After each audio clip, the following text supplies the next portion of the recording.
So ayan mga kadrama-rama, alam ko pong inaabangan nyo po no, yung next na mangyayari po dito sa Abot Kami na Pangarap dahil sobrang nakaka-tense na nga po mga kadrama at saka nakaka-excite na nga din po talaga yung pinapakita ni Director every episode po dito sa Abot Kami na Pangarap, lalong-lalo na ngayon po mga kadrama dahil nagsumbong nga po itong si Gilbert dahil tumawag nga po itong si Nushi sa kanya kung kumusta na daw yung hospital ng Apex, kumusta na itong sila Moira, tapos talagang sinabi talaga ni Gilbert yung katotohanan na yung bagong CEO daw ng hospital ay ito ng si Zoe. Kaya itong si Nushi talagang galit na galit po talaga siya, iritang-irita po siya na marinig niya na itong si Zoe yung bagong CEO ng Apex dahil hindi daw po bagay para kay Zoe.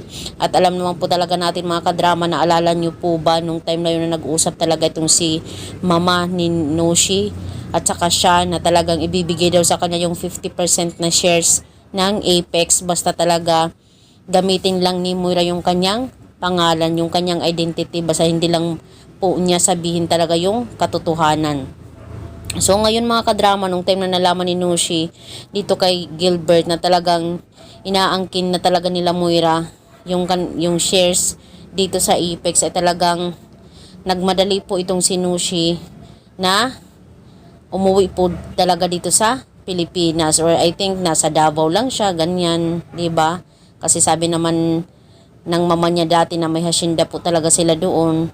So, dahil nga po sa pagbabalik nga po dito ni Nushi, sakto lang po talaga nung time na yun talagang inaapi ni Zoe itong si Annalyn Talagang kung sino na talaga siya para api-api niya yung totoong tanyag, yung totoong anak ng doktor ng hospital, 'di ba? Kaya dahil nga po talaga dito ay hindi nga po talaga napigilan ni Nushi talaga na saktan ito talagang si Zoe. Talagang nagulat nga po talaga itong si Annalyn bakit sinasaktan ni Nushi itong si Zoe. Magkano-ano po ba talaga sila?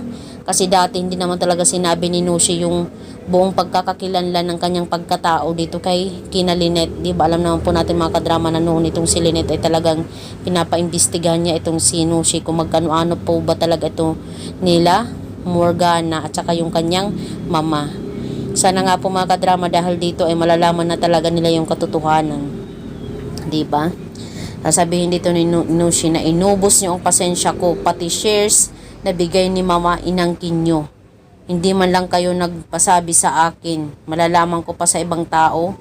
At saka ikaw Zoe, hindi ka pwedeng maging CEO, di bagay sa'yo. Diba? Yung mga ganyang linyahan ba mga kadrama.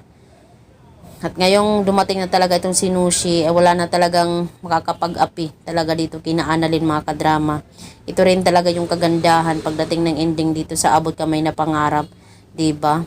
Dahil dito na talaga magkakaalaman about talaga sa pagkatao talaga ni Moira. Dahil yun lang naman talaga ang inaantay natin, yung pagkatao ni Moira, na malaman na buhay siya.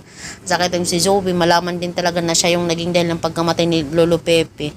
So yun lang po mga kadrama, abangan na lang po natin yung senaryo nilang tatlo. Kaabang-abang to mga kadrama. So yun lang po, maraming salamat sa palaging panonood. Don't forget to please like, share, subscribe my channel. Bye, abangan.